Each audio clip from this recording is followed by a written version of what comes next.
Okay, today we're going to talk about it's going to be chaotic. And as you might hear people laughing, it is chaotic here at FBC this morning. Our internet line got cut, and this is a redo. This is, if it was, I don't know if it was good enough to do a second time, but we're doing it a second time.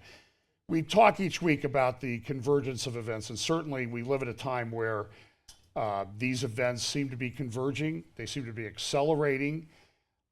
It is a very disruptive world, and I think as we move forward into 2019, I think the events of this week indicate that at least in America and everywhere else in the world, it's going to be a chaotic year. The signs are all there. There's protests in Europe, there's all these governments changing, there's high crime. It's just terror attacks. Everything is just really seems to be spinning out of control. In New York City, they now have, you can go as of the first of the year and you can fill out an application where you can change your gender on your birth certificate from, and you see here, you see the application.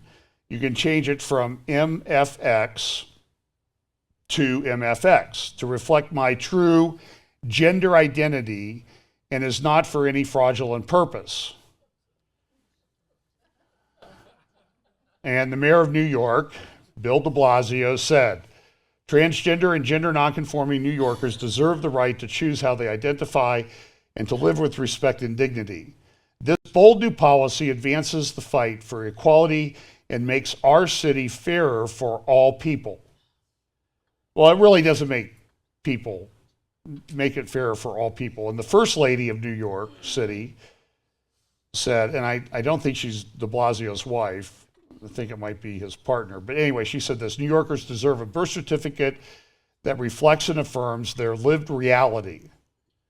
No one should have to claim a false identity because the government refuses to acknowledge gender fluidity. And this is the state of the world that we live in. So you can select, and at the time of birth, the parents can select the gender of their child. And my nephew and his wife had lovely twin girls Friday, and I texted them and I said, have you selected the gender yet? Now they probably, I got a couple ha-has back, but not as many as I think that very clever comment deserved. But we live in a chaotic world and there are competing narratives. So here's Nicholas Kristof writing in the New York Times this morning on the editorial page in the Sunday Review section, 2018 was the best year in history. Now, I think a lot of people would beg to differ with him. People that maybe live or lived in Syria, Mosul, other places, people that live in the Congo, but it shows that we live in a world where there are competing narratives. The postmoderns and the church, they have competing narratives. They say you can't be certain about anything. Truth is relative, truth is based on experience, and they say this just in the same sentence that they then say, but traditional, fundamental, evangelical Christianity is wrong. That they can be certain about. Or in the university, they will say, Western culture is evil. But you can't judge any other culture. You can't judge an Islamic culture or an animist culture, Buddhist, or anything else. But Western culture, that's evil. We can be certain about that. And it's a state of cognitive dissonance. It doesn't make any sense.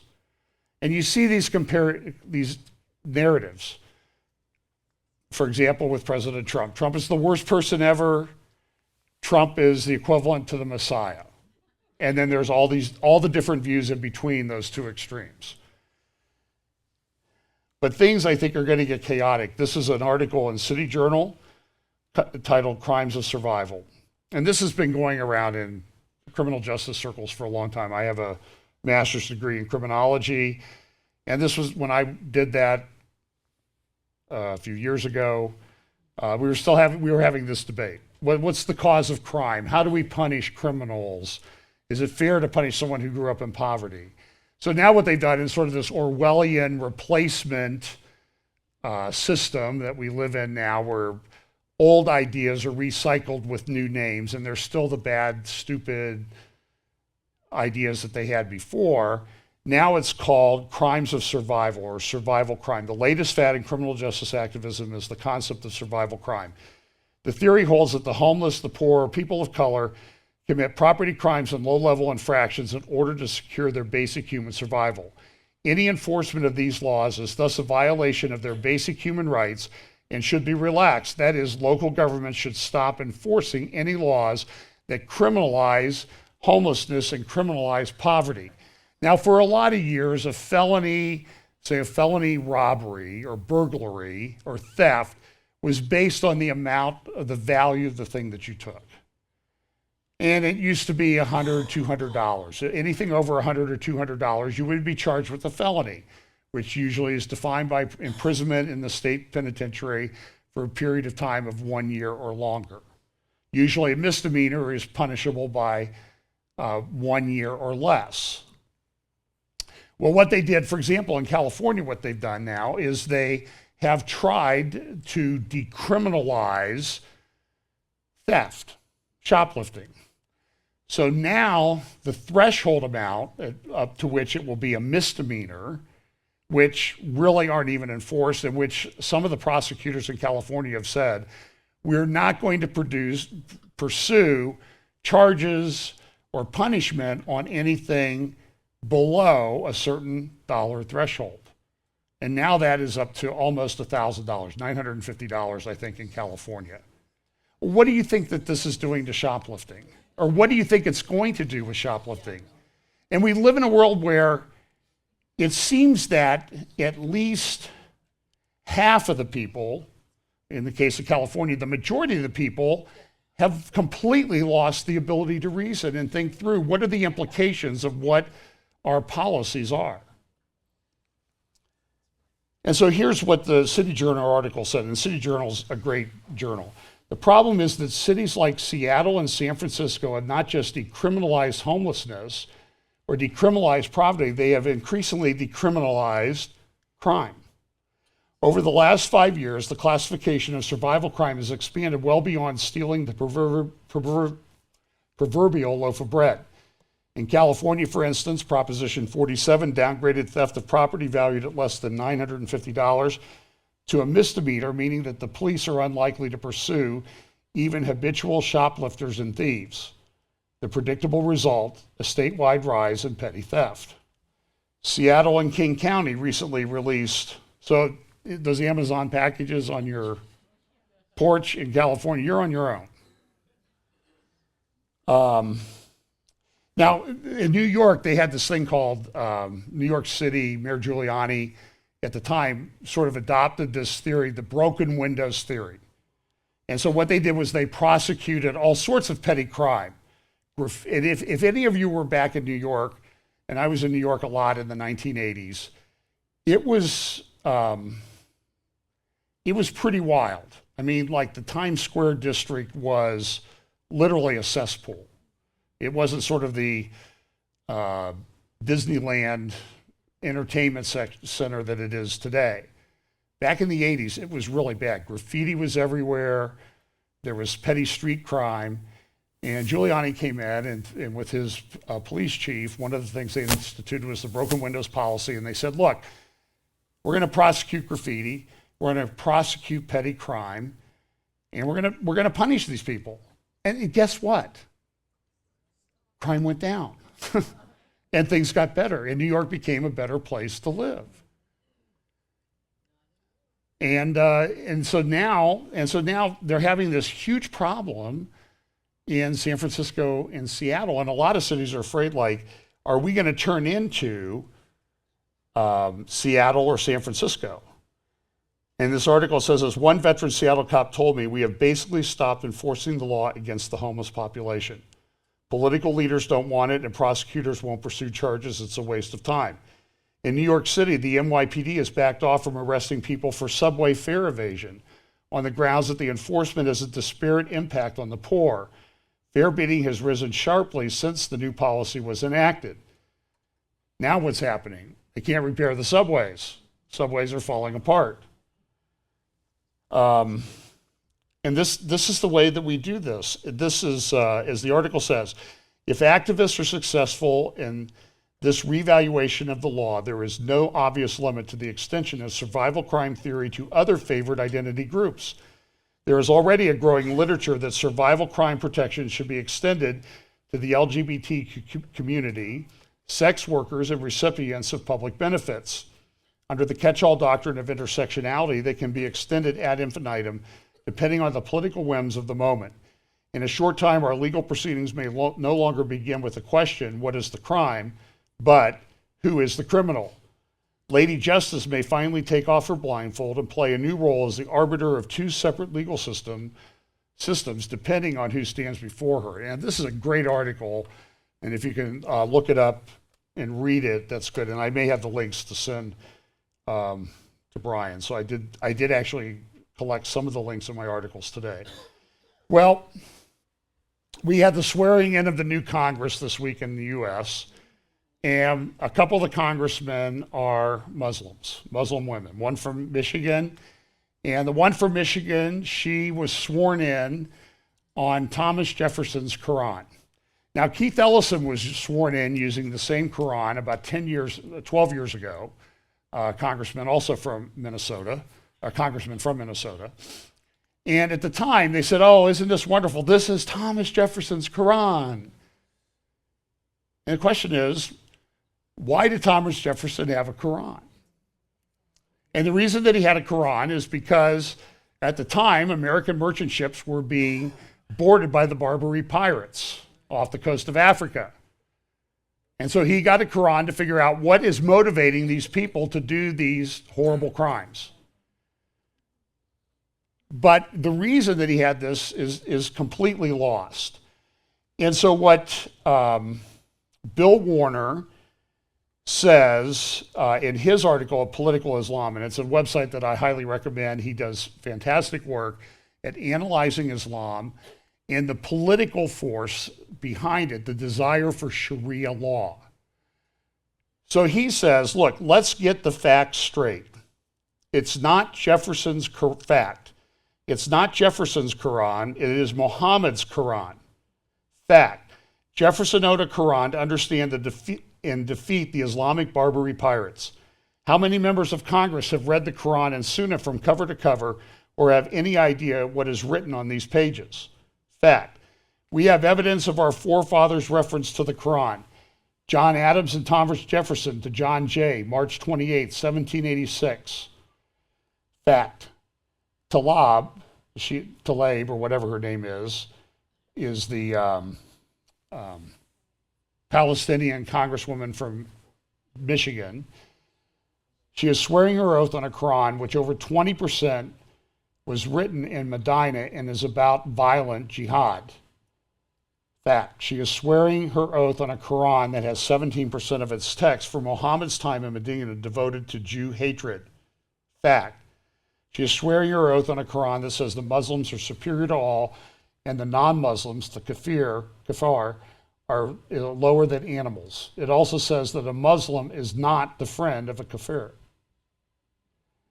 She is swearing her oath on a Quran that says that wives can be beaten. She is disingenuous when she says, I believe in secular government. According to Islamic doctrine, a Muslim must be governed by the Allah-inspired Sharia because man-made secular laws are not worth following. So either she is not a good Muslim or she is using taqiyya, sacred deception, to advance Islam. And then he says she is swearing her oath on a book that declares our U.S. Constitution is not the highest law of the land. In short, by swearing her oath on a Quran, she commits an act of sedition. Now, it's interesting, good for him. Now, in the Washington Post, there is this article that says, this is written by a Jewish man who writes for Tablet Magazine, which is a Jewish magazine, saying the complicated history of Thomas Jefferson's Quran. So what does he say? Well, it's not really a pure Quran. The person who wrote it, who translated it, was Christian missionary, and they had an agenda. Therefore, you really can't believe what is in Thomas Jefferson's Koran. And she says, when Congress, and he notes in his article, when Keith Ellison was sworn in, he also used the Koran and said, Ellison said, it demonstrates that from the very beginning of our country, we had people who were visionary, who were religiously tolerant, who believed that knowledge and wisdom could be gleaned from any number of sources, including the Koran. That's what he told the Associated Press at the time. That's a direct quote. And he says, these are worthy sentiments, but they're also not the whole story. That is because Jefferson's 1734 translation of the Quran was not produced out of a special love for Islam, but rather to further Christian missionary efforts in Muslim lands. Can you see how confused and messed up this guy is with this identity politics? So a Christian can't really look at the Quran and be objective about it because they don't believe it's true. So we can only have someone who believes that it's true evaluate the Quran. Except we can evaluate Christianity. We can tell you that you people are bigoted, racist, homophobic, transphobic, et cetera, et cetera, et cetera. This is intellectual chaos on an epic scale. He goes this. This is what Rosenberg says in his Washington Post editorial. In other words, Jefferson's Quran is a more complicated artifact than the past decade or so of media coverage would have you believe. But does that mean that the book is ill-suited to mark the induction of a Muslim legislator?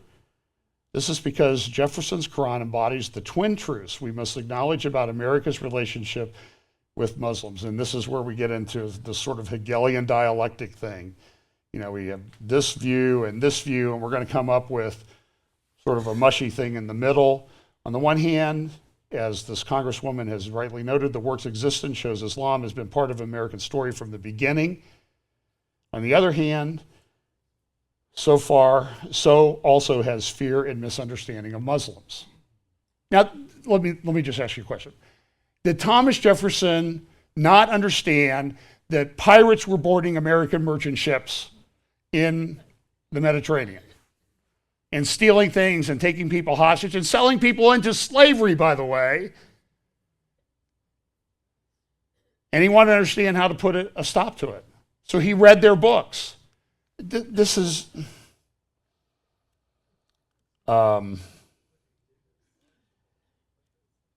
you know, sometimes I read these things and I evaluate them and say, I'll put them in, I'll not put them in. And then I put them in and I start reading them again and I'm like, now I'm really mad. And so that's why sometimes well, you've seen it happen once or twice. So I've kind of increased the volume a bit. So he says this. Using a flawed facsimile of Islam's holiest book for this purpose would not tell a simple story, but it would tell a true one, a statement of hope and progress that does not airbrush out the fears and failures. Like so many things about our imperfect past, Jefferson's Quran cannot be changed, but through our efforts to imbue it with new meaning, it might yet be redeemed. And this is what they do with every text. They do it with the Quran, they do it with the Bible, they do it with the Constitution. It is what the left does. They are intellectual wrecking balls. And, like Germany on foreign policy, they are always wrong.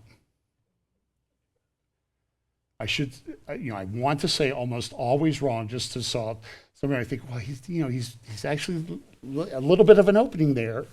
They are always wrong. So this Congresswoman, I'm sure you've seen the video of her about what she told her son, that we're going to impeach the expletive about Donald Trump. He's a bully. We're going to impeach him. And she's actually doing an interview tonight. No, she's not. It's the AOC.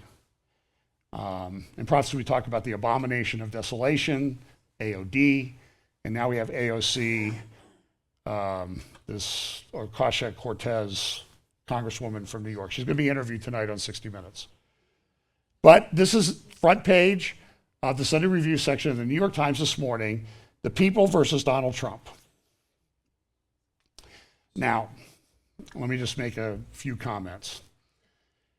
They have started introducing all sorts of things in the House of Representatives, which is controlled by the Democrats. I don't know that they've introduced impeachment articles yet. There are some congressmen or women that want to do that. That requires a majority vote. I don't know that they're going to do that. They can propose all sorts of legislation, and they will. You're going to see a stream of things like you've never seen over the next year. And they can pass them, but they don't become law until they pass the Senate. And even if they pass the Senate, there's a person called the president who has the veto power. And then they have to get 2/3 to override the veto. And I don't see that happening. They may get impeachment, they may send it to the Senate, but at the Senate they would have to get 2/3 to vote to convict the president and remove him from office. I don't see that happening. But I don't know how, I'm putting my faith in Republicans who have consistently disappointed people for many, many decades now. So I would the fact that they're introducing all this stuff and the fact that AOC says she wants to put a 70% tax on the rich to pay for all of her climate change legislation and that type of thing, let them do it, okay? I would say, frankly, if it was me, I would give AOC her own TV station and let her talk. And then you don't even have to spend time mocking her for her crazy ideas. But, that I'm not in charge. So it will be a chaotic year. They're putting into place, they want to put in legislation that the presidents have to give their last 10 years of tax returns. Well, that has to pass Congress. It has to pass the House, the Senate, and the president can veto it. And frankly, I don't really care what a president makes or even what he gives to charity. And I would think when you saw the money that Al Gore was making and or Joe Biden or whoever it was, they're making hundreds of thousands of dollars and they're giving $150 to charity. That, why that is? Because they think that taxes are charity. That's how they think. And you want to make somebody really mad? Tell them, you just think you want to tax me to support your charity. Boy, they don't like that. But it's true. The New York Times last Sunday had a huge front page article. You might remember the medic who was killed during the Gaza protests back in May. I remember President Trump moved the embassy to Jerusalem on the 70th anniversary of the founding of the State of Israel, and they started protests at the border. During one of those protests, a Palestinian medic was killed. She was struck by a bullet from an Israeli sniper, from an IDF sniper, and she died. So what the New York Times has done, they've done this 4,700 word story on the death of a young Gaza woman. And it's huge. They got half of the front page. They have 3 full pages inside where they cover in detail. They have graphics and all this stuff, and there's an accompanying video that I'll show you in just a moment. And the problem is that I don't know how to tell you this. I don't want to shatter your faith and trust in the New York Times, but it's biased. In fact, they refer to what happened as the protest on the border. They're throwing bombs, they're launching kites, they're burning land in Israel, and they call it what? It was a nationalist circus that was going on. They want their state, and so they were just out having a good time protesting. This is Orwellian. Dexter Van Zyl's group, CAMERA, Committee for Accuracy in Middle East Reporting in America, his group, and I can't remember the name of the lady that wrote this, the New York Times ends the year with an epic smear is the title of the article. And go look it up. I highly recommend it. It's a good analysis. And the author says this: the Times has a long-standing aversion to reporting straight on demonization of the Jewish people.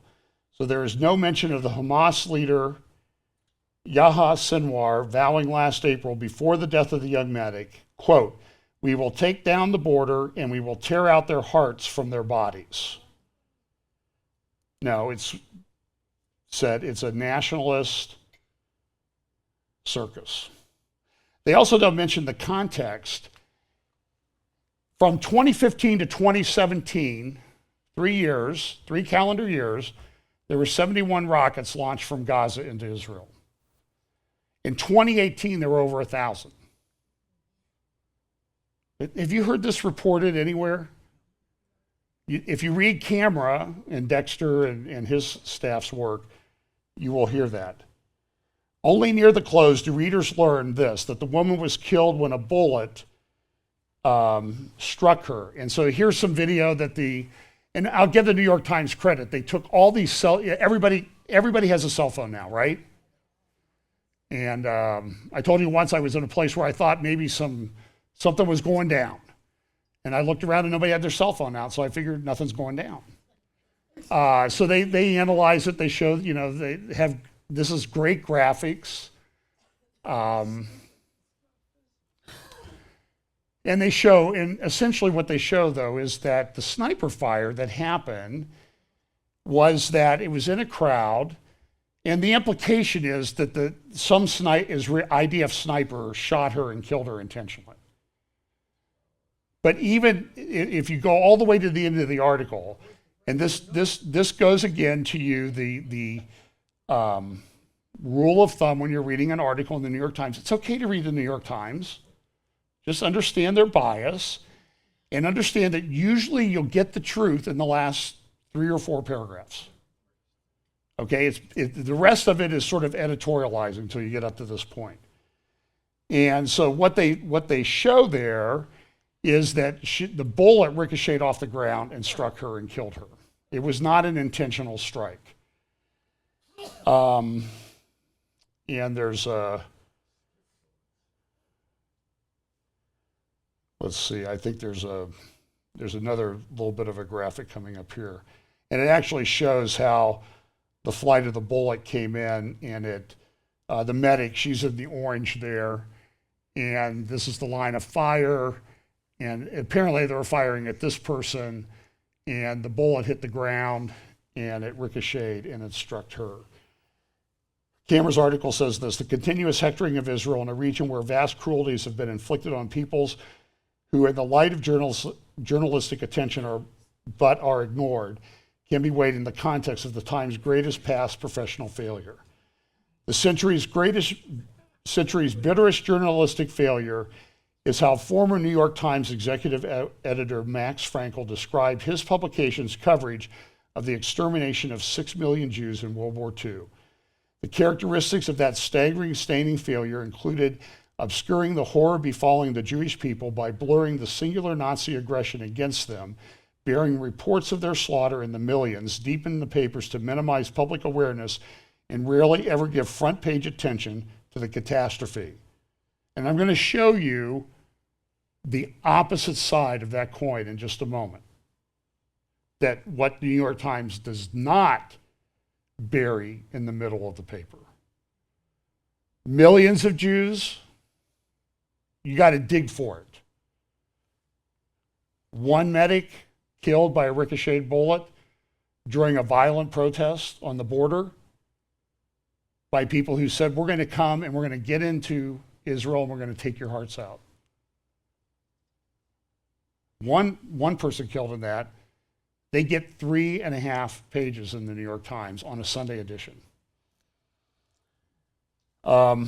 It's notable that then, when European Jews were under assault and largely helpless to save themselves, this is the Camera article, the publisher and editors essentially ignored the story of their plight and denied them the publicity that might have spurred action on their behalf. Today, as the Jewish state comes under grotesquely hypocritical propaganda attack in the world arena, often by blatantly biased and bigoted forces, The Times is once again denying full, honest, and serious coverage of the threats to the Jewish people, instead itself stigmatizing the nation through its incessant bias. Amen to camera and my friend Dexter and the author of the article. This is truth. 800,000 people in Syria are dead. Does the New York Times write about that? It's just absolutely shocking. One of the editors, a former editor of the New York Times, came out today and said, yeah, we're biased against Donald Trump. That was sort of like saying, you know, the sun comes up every day so far. Here's truth. In Jerusalem, Palestinian Authority sentences U.S. citizen to life in prison, hard labor for selling property to a Jewish group in Jerusalem. Life in prison because he sold his property to a Jew.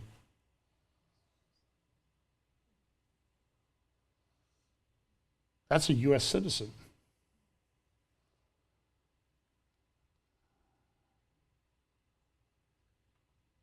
It's almost difficult to form the words.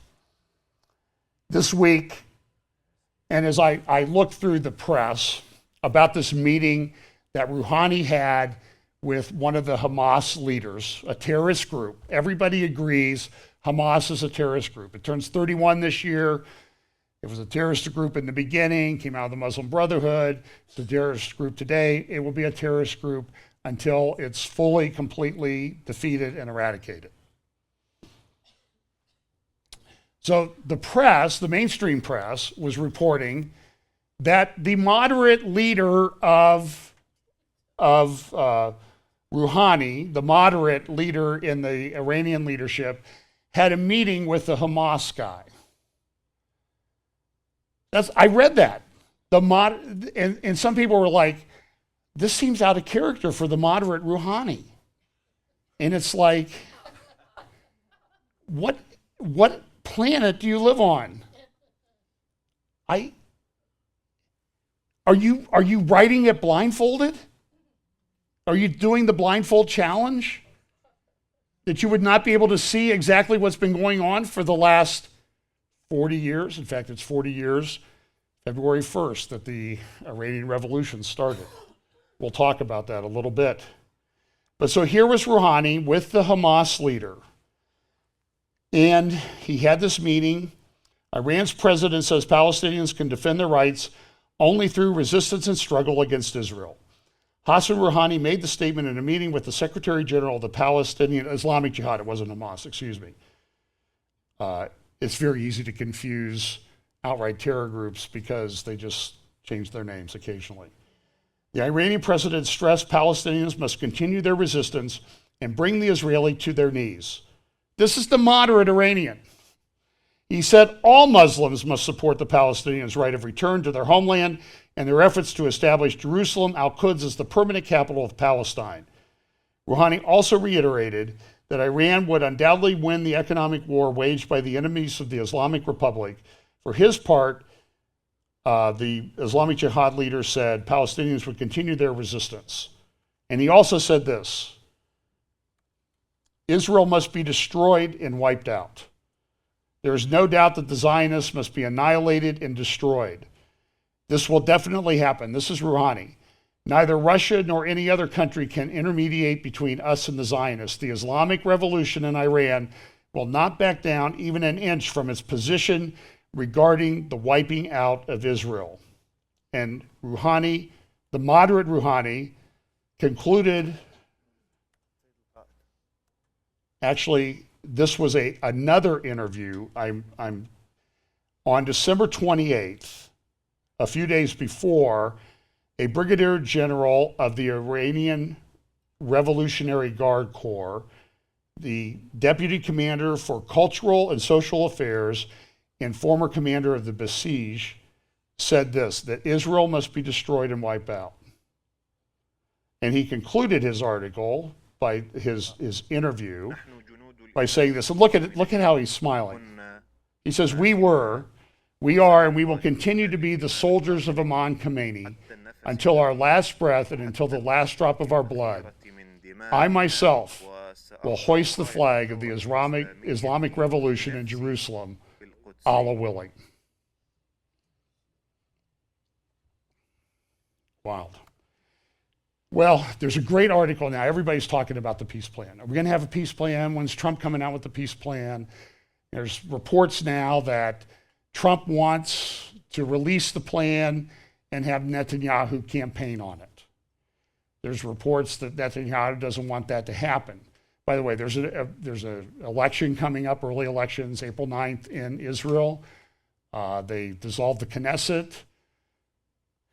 And if you think America politics are chaotic, it's nothing compared to Israel. Here we have the great thing called the Electoral College. The Electoral College is something that was designed by people who were very prescient, I would even hesitate to say somewhat prophetic in their outlook, that they did not want the power to be consolidated in large cities. They knew that this was a big country. And so what they did was they broadened out the support. And you've seen that the Democrats want to come in and they want to make proportionate representation in the Senate. So Vermont, you don't get any senators. And maybe Bernie Sanders can go home. We can pay him a big pension that he doesn't really need since he's already a millionaire, but that's another topic. They want to change it. So California would have, 20 senators. That would work out great. And so we have the Senate and the Electoral College. We're a representative republic. We're not run as a democracy. And the founders did not want that to happen.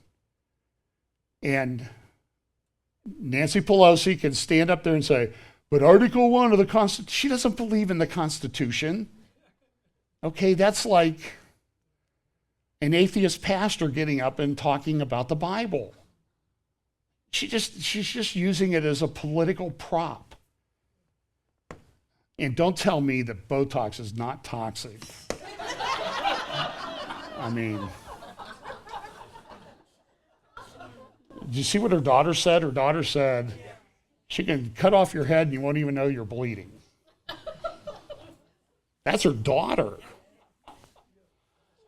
Well, so everybody's like, there's a lot of like, is there a peace plan? Is it coming? Is it not coming? What's going to happen? What does it talk about? And there's a great article in the Wall Street Journal the other day called The True State Solution. And I'll just read a little bit from it. I think this is very well done. It says this: the Trump administration has offered tantalizing clues about the forthcoming deal of the century for Mideast peace. It would be a bold new concept, replacing Israel, replacing the failed two-state solution with a Jordan-Israel confederacy in which Jordan would be recognized as the Palestinian state.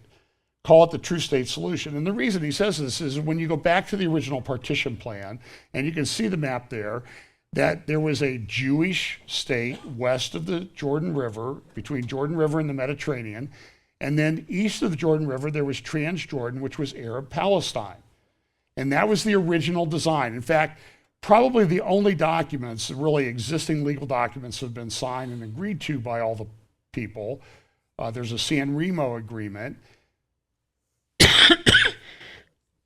Recognize this configuration. Palestinians have always been in the majority in Jordan, though they haven't been treated as such since its creation in a British-appointed Hashemite monarchy in 1921. The true state solution would enfranchise the Palestinians. And listen, I had a conversation with a Palestinian at Christ at the Checkpoint, one of the featured speakers. He's a Muslim. I think I told you. We sat down. The biggest concern he had about dinner was whether that was bacon in the mashed potatoes.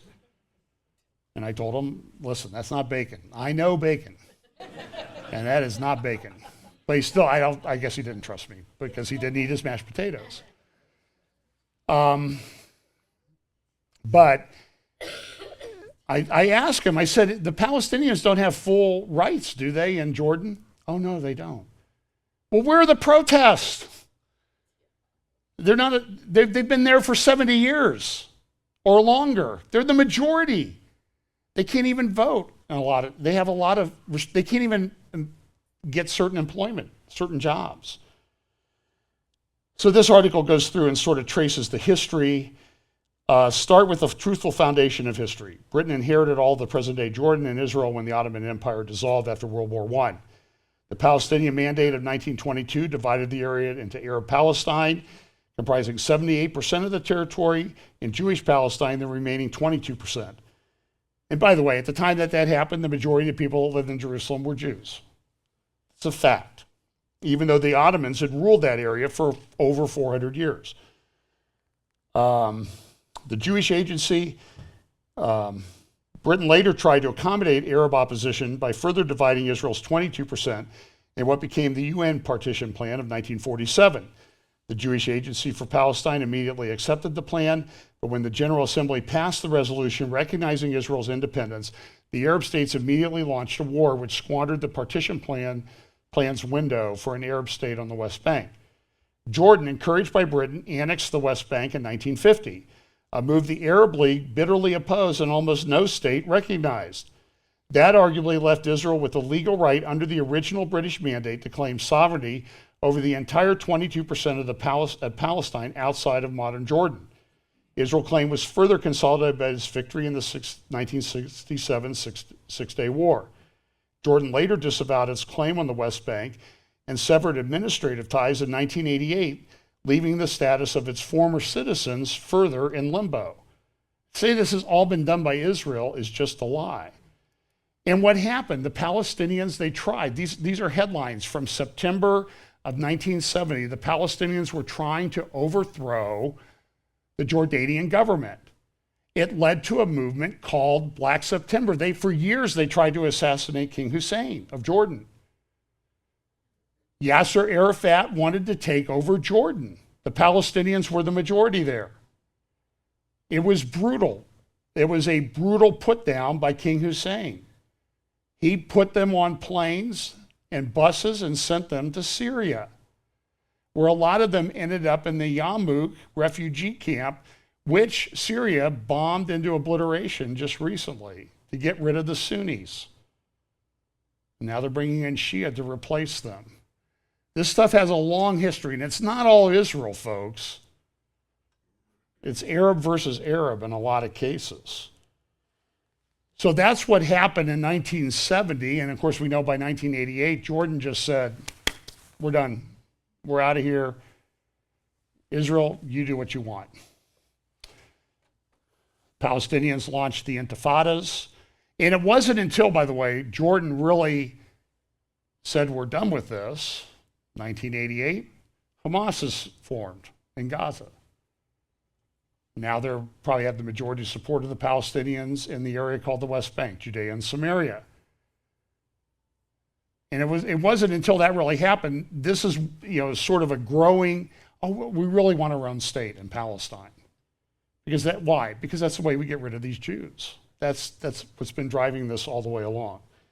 We know from history, 1993, September 13th, 1993, there was a peace plan that was signed on the White House lawn. The interesting thing about that peace plan, and look, there's a lot of controversy in Bible prophecy about Daniel 9:27. The Antichrist will confirm a covenant with the many for 1 week. We know this is a pretty important event. But we think it's going to all be public, right? Not necessarily. The historical example, this is a clip from a home box office movie that's available right now called The Oslo Diaries. And I don't know how much longer it'll be available, but what happened was there were two Jewish men, a couple lawyers, and 3 or 4 Palestinians that met in Oslo in total secrecy. In fact, the Jewish guys were so afraid, the Israelis were afraid that if it was found out, they would be put in prison for life for treason for even talking to these people.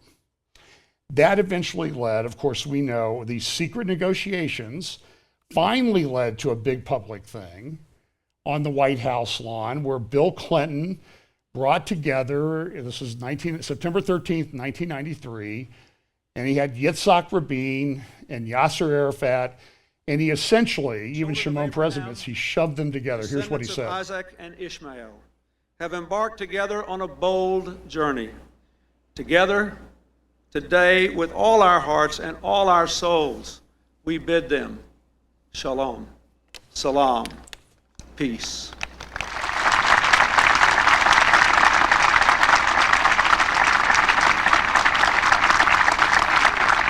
And even Peres admits that when this happened, he'd shoved them together.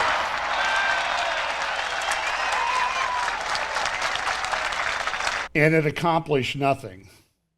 They continue to try to talk about dividing up things, and in 1994 they were having, in 93 and 94 they're having negotiations. Those got derailed a bit by a shooting that occurred at the cave of the patriarchs, the tomb of Abraham, Isaac, and Jacob and their wives in Hebron. A Jewish settler took an Uzi or a machine gun in and killed. The initial reports were 40 were killed. I think it was 31. In fact, it was reported on Israeli TV. And here's the actual clip that I was able to find, that there were people killed at the Cave of the Patriarchs. Now, what happened was, and this is, I want you to listen to this and read the subtitles. This is a debate about what happened in Hebron, and Shimon Peres, who was really the architect behind the Oslo Accords, talking about what Baruch Goldstein had done when he shot up the tomb. A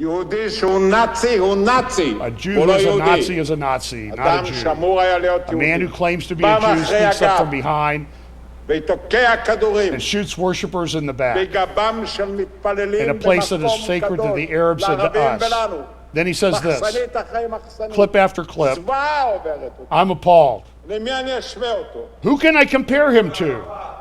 And people in the Knesset start yelling, Arafat! That's what Arafat would do. I'm not going to compare him to anybody, Peres says.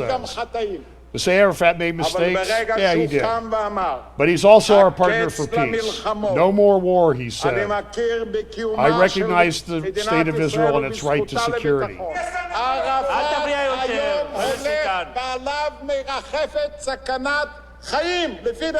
You know, the Knesset maybe, this, I think they great reality TV. If you can imagine, they disagree with each other there, and they yell at each other. And they probably go out for coffee afterwards. Well, that was 1994, and eventually it went back, and the article says this: West Bank Palestinians have been fortunate to remain in territory under Israeli protection and administration since the '67 war. They've been unwanted by the Hashemite kingdom or other Arab nations then and since. It sounds exactly like the conversation I had with this Palestinian doctor. Little wonder that the poll suggests a large majority of the West Bank Palestinians would prefer life in Israel to being governed by the Palestinian Authority. They seek normal lives, jobs they can travel to, and other basic human liberties. This would be possible with the Palestinian role in Jordan's leadership that not only accepts the Jewish state's legitimacy and mutual security responsibilities with Israel, as the Hashemite kingdom already does, but also restores the Palestinians' Jordanian citizenship and coordinates with Israel in civilly administering the West Bank. So this is a proposal. You know, it's like, let's go back to 1921 and implement what everybody thought was going to happen in 1921. So what's Trump's plan going to be, as we have no idea. I thought I would play a clip of President Trump's Christmas greeting to Christians. Here's what he said. To all our Christian friends Netanyahu. in the United States and around the world, we live in historic times. The ancient prophecies are being realized. The people of Israel have ingathered their exiles, come back to the promised land, built Zion, reunited our eternal capital, Jerusalem. And in fact, the American embassy was just recently moved there in a historic move by President Trump. This is all important. What we're witnessing is the dream of centuries, the dreams of millennia being realized and we're doing it with your tremendous support.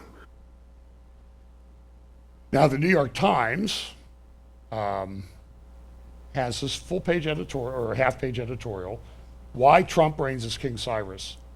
Now, you can understand when the New York Times editor came out and said that the Times has a bias against President Trump, that was sort of like, that really wasn't news. That's probably wasn't reported widely, but that's what she said. And so this article goes through, and look, this is for, in New York Times world, this is a 2-for-1 deal. This is like the blue light liberals left-wing special. We get to run down President Trump and Christians who support him at the same time. So that's how they think, and you just need to know that. And this is Catherine Stewart's editorial last week, or I think it was last week, in the New York Times on the editorial page. Why Trump Reigns as King Cyrus.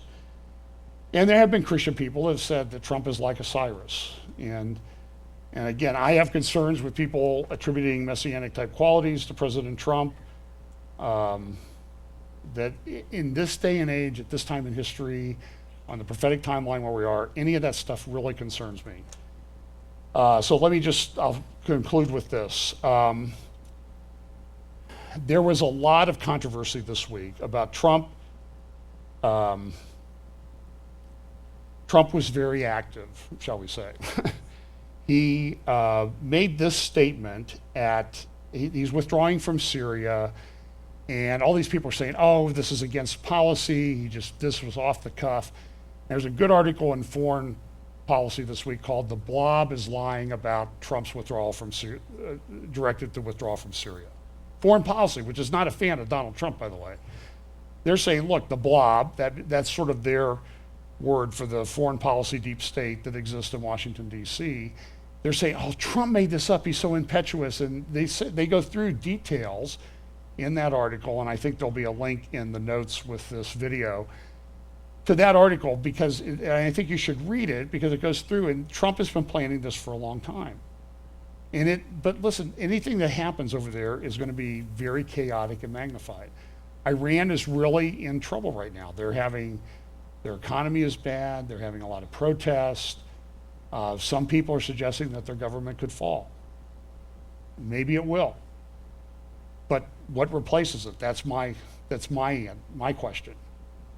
There's also articles this week, my goodness.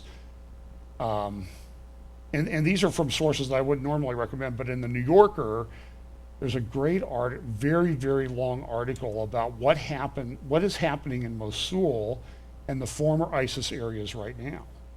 And what's happening, they're saying, is that ISIS came in, they were cruel, they raped people, they beheaded people, they killed people, they threw gays off buildings, they stole things, they forced women into sex slavery. It was awful. They've been defeated, but what's happened is the Iraqi Shia militias, ISIS was Sunni, the Shia militias have come in, and I think this New Yorker article makes the case, the Shia militias from Iraq are as cruel as the ISIS people. They're executing people after 2-minute trials as to whether they were part. This is not reported. The Palestinian medic gets killed in a violent protest, and it's 3.5 pages in the New York Times. This stuff is not covered. So find that New Yorker article. It's very, very good. So Trump said this. I'll just play a quick clip of this, and then we'll be done. Here we go. Iran is no longer the same country. Iran is pulling people out of Syria. They can do what they want there, frankly, but they're pulling people out. They're pulling people out of Yemen. Iran wants to survive now. Iran was a power in the Middle East. They were going to take over the whole Middle East. They were going to take over everything. That was what they wanted to do, and destroy Israel while they're at it. According to reports in Israeli media today, high-level security officials here are shocked by those comments. Not only was it a dismissal of Israel's concerns over Iran's military entrenchment, it appears to be a total contradiction of what the Secretary of State said just about 24 hours before, While in Brazil, Prime Minister Netanyahu met with Mike Pompeo over the Syria withdrawal. Pompeo assured Netanyahu the White House is committed to Israeli security and committed to stopping Iran's aggression. The decision the president made on Syria in no way changes anything that this administration is working on alongside Israel. The counter-ISIS campaign continues, our efforts to counter Iranian aggression continue, and our commitment to Middle East stability and the protection of Israel continues in the same way it did before that decision was made. And so what happened, this is just a sort of a lesson in how to look at what the media says about things. So what did they do? They took that one little phrase that, look, President Trump, you may have noticed, has a tendency to speak off the cuff a little bit. He doesn't really operate from a script. And he said, Iran can do what they want. But when you look at it in context, it doesn't mean we're going to let Iran go in there and do whatever they want. We're not going to do anything else. But this is what, it's all through the press. The Washington Post has this big article. Look down here, the headline: Iranians can do what they want in Syria. Trump's remark defy top aides. This is what the Washington Post said.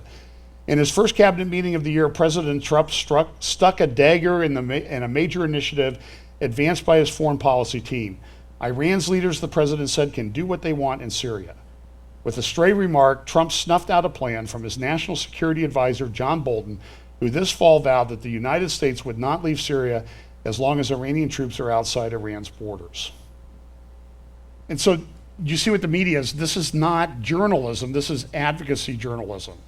And people who've listened to what he said come to a conclusion that's not what they're saying is not what he meant. Even foreign policy says, and looking at the big picture, is the blob, the media, the deep state, whatever you want to call it, they're lying about what Trump is doing in Syria. So what does it mean? It means we are living in a very chaotic time. Not something to fear. It is prophesied. This morning there was, I think, a 7.0 earthquake in Alaska.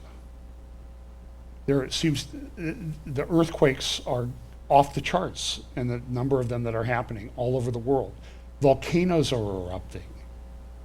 Societies are breaking down. There are protests here, protests there.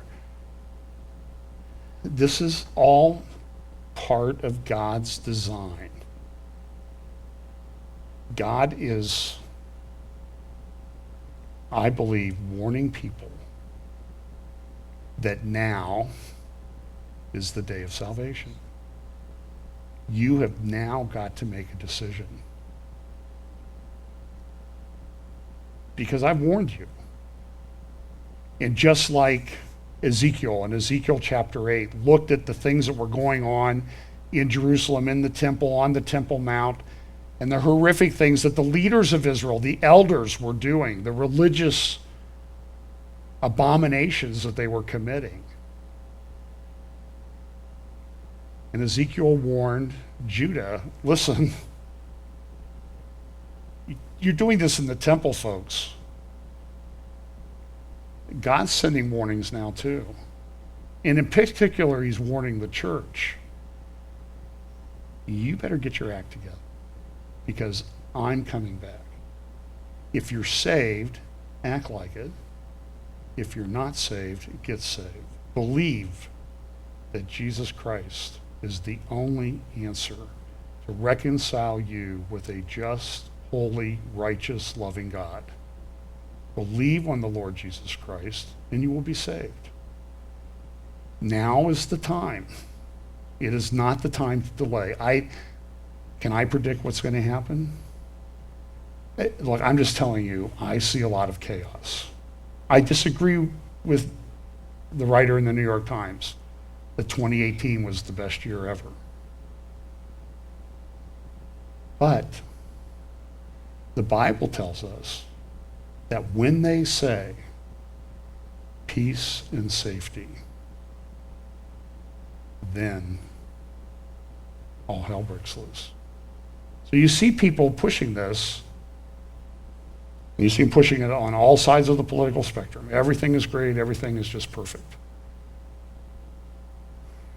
We need more Ezekiels, we need more Jeremiahs, and we need to be in the Word and have our relationship with God right. Let's pray. Father, thanks so much for your word.